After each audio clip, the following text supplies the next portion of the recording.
We are an institution now with 67 years of history, and from the very beginning, we've been identified with the movement known as evangelicalism, or we've been known as an evangelical institution.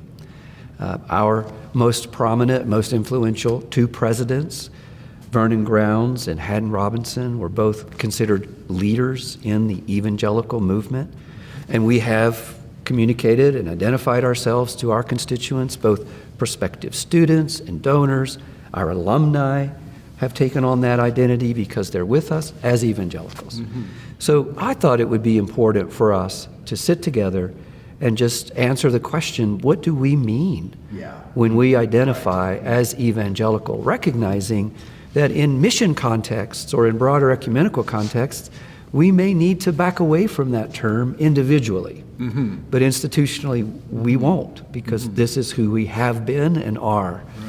So Dave, why don't you kick us off, and let's think about the theology, the theological convictions that have been a part of the movement or define the movement. Well, and first of all, and I could be accused of bias because of my field of work, but I think it's important, and Scott's correct identification of one of the landmark kind of events or episodes that raised the profile of evangelicalism, at least in North America. And the first thing is to say that evangelicalism is, at its heart and most fundamentally, a biblical, theological, spiritual reality, not at its essence political, social, cultural. It seeks to engage in all those arenas. But fundamentally, what evangelicalism is a biblical, theological, and spiritual way of life. So I think that's an important point as we think about the term, right?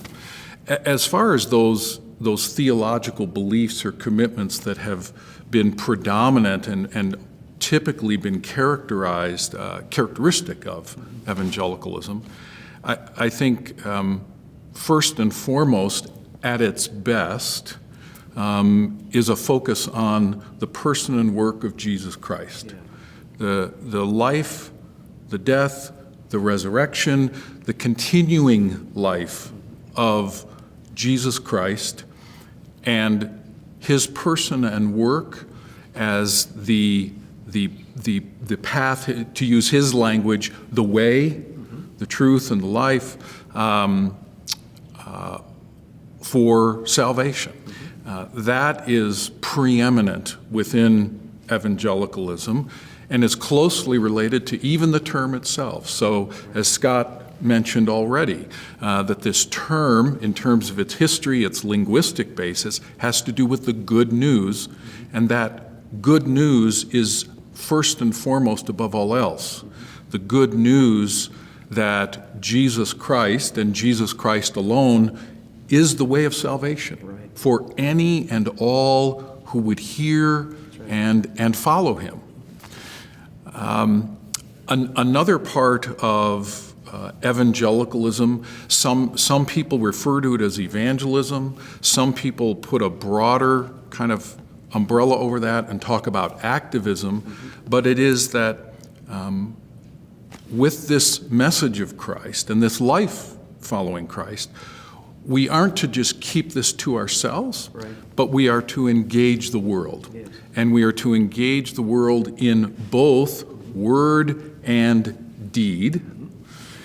And those words are the words that are the message of Christ, and those deeds are deeds that should, again, if we're consistent with what we say we believe, deeds that are reflective of the life and the love and the work of Christ himself.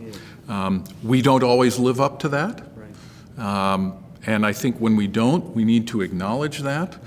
But, if you will, at our best and by God's grace, we live and act both privately, personally, and corporately, publicly, in ways that communicate that good news. And the final, for now at least, the theological point I would say is that everything I've attempted to describe here, we would see as being grounded in the Scriptures, the Bible, and that we believe these things and we live this way, not just because of our opinions, but our sincere belief that in fact this is the teaching of the Bible, and the belief behind that the Bible is the Word of God. And so its authority, if you will, in our lives is because of whose word we believe this to be. That is, the Scriptures, the Christian Scriptures of the Bible are the Word of God. Yes. Evangelicalism is a stream, and that article A rather than the is important here. It is a stream within what I would refer to as historically orthodox Christianity. Sure.